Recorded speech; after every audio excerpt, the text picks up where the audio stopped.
Hello Libra, Sun, Moon, Rising, and Venus signs. Kamusta kayo? Sana po yung nasa mabuti kayong kalagayan. Welcome back po sa Star Tarot. Kung bago kayo dito, welcome din po kayo. Please subscribe, like, share my videos, and leave me a comment po kung nakaresonate kayo. Thank you. So, first message po ninyo ay Angel of Love, Libra. Napakaganda nito kasi self-love ito. No? Baka from here on, you are going to focus on loving yourself more than anyone or more than anything. You know? So, siguro ngayon, mapag-iisip-isip mo na, diba? Na before you can share love with other people, yung sarili mo muna yung mahalin mo. Kasi paano ka naman nga mag-share ng something if you don't have it, diba? Kaya, punuin mo muna ng pagmamahal, pag-aalaga yung sarili mo so that you have more than enough to share with other people. Okay? So, what else? Tingnan natin kung ano pa.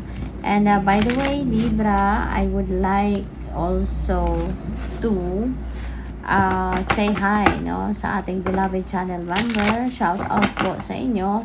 And that's at Maria Yui 3981.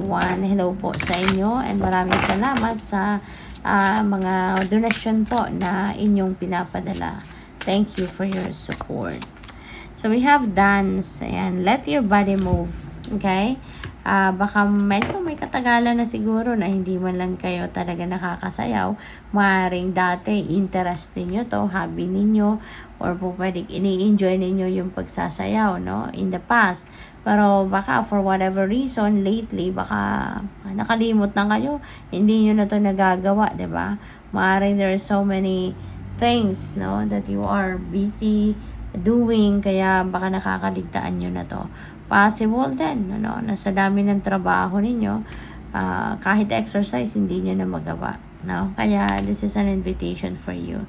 Engage in physical activity. Okay? So, by the way, maraming salamat din po sa inyong pag-subscribe. And if you haven't subscribed yet, subscribe na po kayo. And also, there is a join button po sa baba ng video. If you would like to join, no, mag-member kayo sa ating channel, yun lang po ang inyong i-click. Thank you. So, 9 of Cups, napakaganda. Wish fulfillment ito, Libra. So, may mga wishes kayo dito na magka-come to fruition. O pwede, kasi this is also a time for falling in love. Now, meron tayong Angel of Love.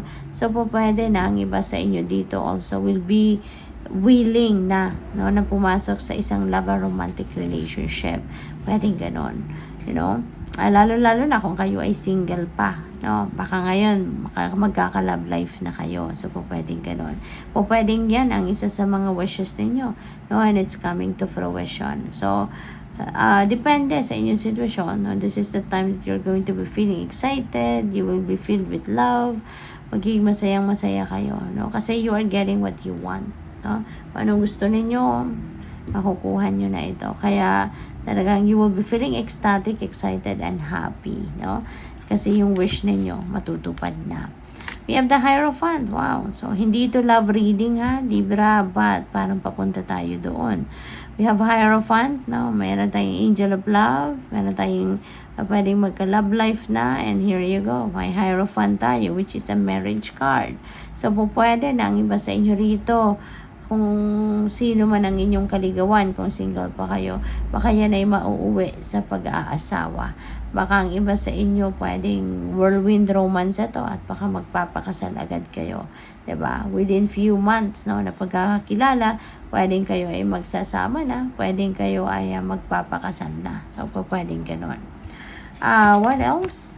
We have King of Swords. Ayan. So, maybe kailangan ninyo rito ng advice, no? Maybe you are nagugulumihan, no, sa inyong magiging desisyon, kaya siguro you need someone, ano, to give you an advice.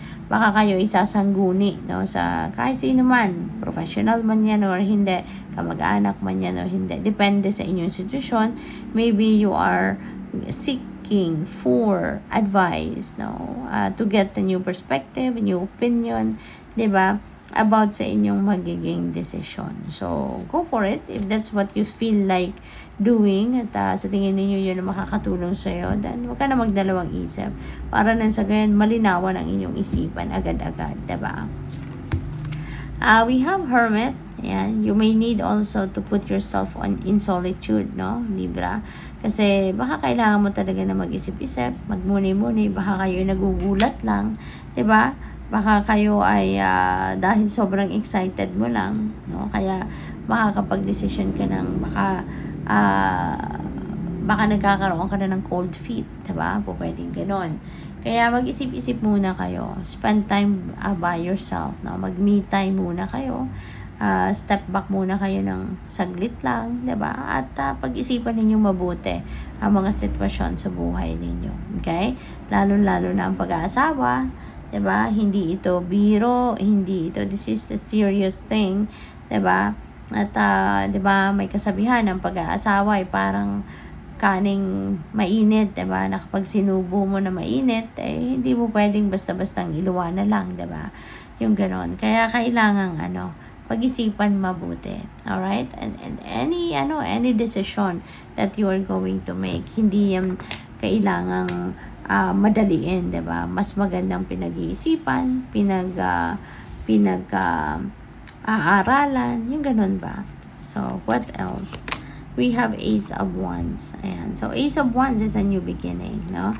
Ace is a new beginning energy, and Ace is something na sisimulan ninyong bago. And this could be related to work. This could be related to anything na pagkakakitaan ninyo. Diba? Ace is a new beginning, and this may involve ang tawag dito,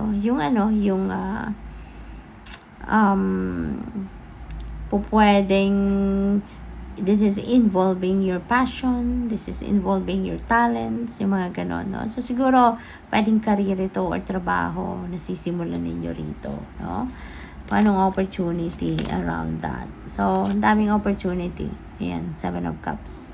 Maraming oportunidad nga ang papasok sa inyo dito. Kaya, feeling ko rito, pwedeng yung opportunity na to could be related to work, at baka yun ang isasanggunin din ninyo. Isa pa yan sa isasanggunin ninyo dito sa kung sino man ito, si King of Swords sa buhay ninyo. Kasi maybe, may mga opportunity sa inyo, pero hindi ito yung mga nakasanayan ninyong gawin. Maaring this is totally new for you, kaya kailangan ninyo na magtanong pa, kailangan ninyo na humingi ng advice from other people, so pwedeng ganon, no? So, good luck. Thank you for watching. Love and light. Namaste.